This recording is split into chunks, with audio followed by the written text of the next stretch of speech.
et bienvenue sur ma chaîne. Aujourd'hui, je vous propose une nouvelle vidéo qui va sans doute vous simplifier la vie.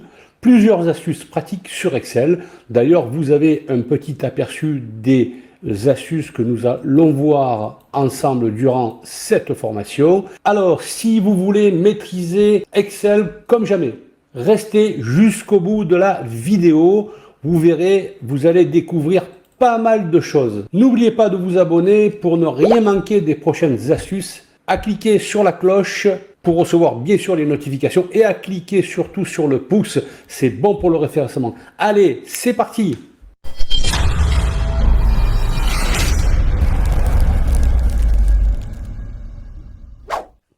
Dans ce premier exemple, je souhaiterais, par le croisement des villes et des rayons, récupérer automatiquement les quantités vendues. Par exemple, si je prends Paris et que je prenne le rayon vêtements, j'aimerais récupérer automatiquement les 279. Et j'aimerais l'isoler ici. Par la suite, j'aimerais mettre en exergue cette quantité sélectionnée par une mise en forme conditionnelle. Alors, pour pouvoir récupérer automatiquement, à l'aide de ces deux listes déroulantes qui sont les rayons et les villes, je souhaiterais récupérer automatiquement ces quantités. Comment faire? Eh bien, je vais imbriquer deux fois la fonction indirect. Indirect, je vais récupérer cette cellule où il y a les articles, je ferme cette fonction, je fais un espace, ne pas oublier l'espace, et remettre encore la fonction indirect, et là je vais récupérer la ville. Je ferme et je fais entrer. Nous allons vérifier si je prends Boisson et Marseille. Marseille, Boisson qui est ici, j'ai bien 174. À présent, je souhaiterais que cette valeur, je la mette en mise en forme conditionnelle automatiquement. Eh bien, je vais sélectionner cette plage de données, aller dans mise en forme conditionnelle, nouvelle règle. Ici, appliquer une mise en forme uniquement aux cellules qui contiennent. La valeur de la cellule, je vais mettre égale à quoi? Eh bien, à cette valeur où il y a mes formules. Je vais aller dans format. Ici, je vais mettre pourquoi pas un remplissage vert et une police de couleur blanche. Je clique sur OK et de nouveau sur OK. Donc là, apparemment, ça fonctionne. Vérifions tout de même avec un autre article ou rayon plutôt et une autre ville, par exemple Nice. Et là, j'ai 155 et en effet, j'ai bien 155. Dans ce deuxième exemple, je vais vous montrer comment calculer le nombre de jours ouvrés, c'est-à-dire le nombre de jours sans tenir compte des week-ends. Alors bien sûr, si je souhaite calculer la différence entre deux jours, c'est-à-dire 31 mai, déduction faite du 1er mai, on me donne 30 jours. Donc il faut rajouter encore un jour plus 1 dans la mesure où mai a, comme je le fais ici, à 31 jours. À présent, moi ce que je souhaite, c'est connaître le nombre de jours ouvrés, c'est-à-dire le nombre de jours, mais sans tenir compte des week-ends. Eh bien, je vais faire égal nb.jour,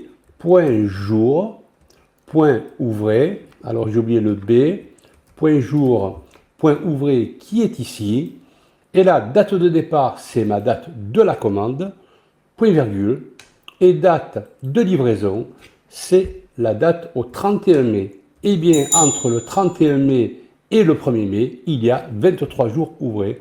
Par la suite, nous faisons qu'un copier-coller. Alors, j'avais déjà fait pas mal de tutoriels sur cette fonction. Il y a aussi nbjour.ouvré.international. Je vous invite, si vous avez le temps, bien sûr, à aller voir ma chaîne pour vérifier ces deux fonctions dans le détail. Dans cet exemple, j'ai 8 colonnes. Alors, ce que je souhaiterais, c'est garder ce tableau en l'état, mais je souhaiterais aussi le retranscrire, mais en ne sélectionnant que quelques colonnes, mais ceci automatiquement. J'aimerais pour l'exemple récupérer la colonne 2, la colonne 4, 6, 7 et 8. Donc, pour arriver à mes fins, je vais utiliser la fonction choisir colle. Alors, choisir colle qui est ici. Je vais prendre tout mon tableau, d'une part, et par la suite, je vais sélectionner, point virgule, les colonnes qui m'intéressent. Donc j'ai dit que je voulais la colonne 2, point virgule, la colonne 4, la colonne 6, la colonne 7 et 8. Je vais fermer cette fonction. Je fais entrer et là, automatiquement, les colonnes que j'ai choisies apparaissent dans un deuxième tableau. Alors l'avantage de ce type de procédé, c'est que par exemple ici, dans la première ligne, si je change la valeur, automatiquement, la valeur est changée dans ce tableau. Alors, je veux aller plus loin maintenant. Je reviens dans ma fonction et j'aimerais, là, par exemple, vous voyez, trier par ordre croissant ou décroissant les chiffres d'affaires. Donc, je vais imbriquer la fonction trier. Les chiffres d'affaires, là, je viens à la fin. Les chiffres d'affaires, point virgule, se passent dans la quatrième colonne du deuxième tableau. Donc, je mets 4 et je vais prendre un ordre décroissant, donc je vais mettre la valeur moins 1. Je ferme et je fais entrer. Donc là, en chiffre d'affaires, ça va du plus gros au plus petit. Allons plus loin. Par exemple, j'aimerais prendre les 10 premières valeurs, pas plus. Donc, je reviens dans ma fonction et ici, je vais imbriquer la fonction trier et choisir col par la fonction prendre. Je ouvre ma fonction. Ici, je me mets à la fin, point virgule, et je vais mettre 10. Row veut dire en anglais ligne. Donc, je vais mettre les 10 premières lignes. Voilà, avec l'imbrication de ces trois fonctions, on peut faire pas mal de choses. Passons à présent à l'exemple suivant. Dans cet exemple, je souhaiterais créer un petit formulaire sans code VBA. Pour cela, je vais d'abord au préalable transformer cette plage en tableau Excel. Je vais aller dans Insertion, ici Tableau, et là, cliquer sur mon tableau comporte des en-têtes afin, dans la mesure où j'ai des titres. Je clique sur OK. À présent, je vais mettre une petite formule afin de me faciliter la tâche. Donc, ce sera le chiffre d'affaires hors taxe multiplié par 1,20 pour avoir le TTC. Une fois que j'ai fait cela, je vais créer mon petit formulaire. Alors, pour ce faire, je vais me mettre sur le ruban. Je clique droit, personnaliser le ruban, barre d'outils d'accès rapide. Ici, je vais sélectionner commande non présente sur le ruban. Je vais ici, pour aller plus vite, taper FO rapidement. Afin d'aller rapidement dans formulaire, il est ici. Je fais ajouter et je clique sur OK. À présent, je vais cliquer sur cette icône formulaire. Je clique et là, j'ai bien mes titres. Donc, client par exemple, client 1. Je fais une tabulation, Limoges, tabulation, commercial 1. Et le hors-taxe, par exemple, je vais mettre 1000. Je fais entrer et là, si je vais ajouter une autre donnée, je clique sur nouvelle. Dans cet exercice, je souhaiterais recopier les données se trouvant au-dessus et compléter les cellules vides, comme je le fais actuellement. Mais ça va être trop long. Donc, pour aller plus vite, je vais dans n'importe quelle cellule. CTRL A pour sélectionner tout le tableau. Appuie sur la touche F5.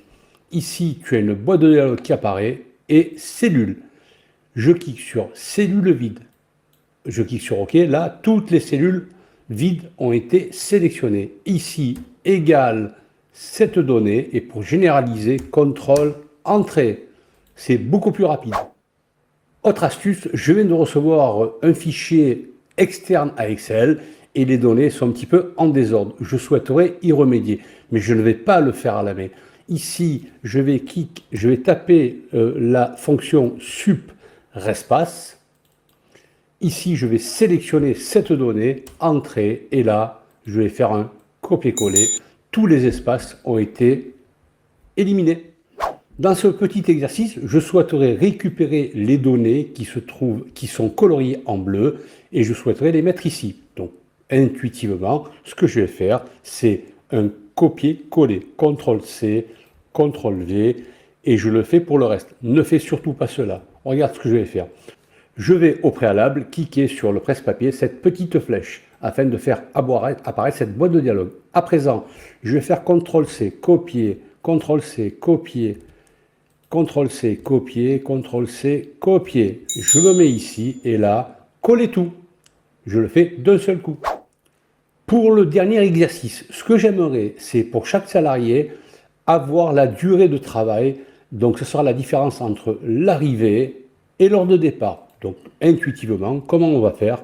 Eh bien, je vais faire égal date de départ moins date d'arrivée. Je fais entrer. Par la suite, je vais faire un copier-coller. Je me rends compte qu'à partir du salarié 8, là, j'ai des dièses. J'ai beau agrandir, rien n'y fait. Donc, pourquoi j'ai cela? En fait, Excel, par soustraction, ne sait pas gérer les heures de nuit après 24 heures. Donc, pour y remédier, je vais supprimer cela. Je vais me servir de la fonction mode. Mode, je vais d'abord prendre l'heure de départ, moins l'heure d'arrivée, point virgule, et comme diviseur, je vais mettre le chiffre 1. Le chiffre 1 dans cette fonction est égal à 1 jour ou 24 heures. Si vous souhaitez retenir une demi-journée, vous mettrez 0,5. Donc moi, c'est 1. Je ferme ma fonction, CTRL, Entrée. Et là,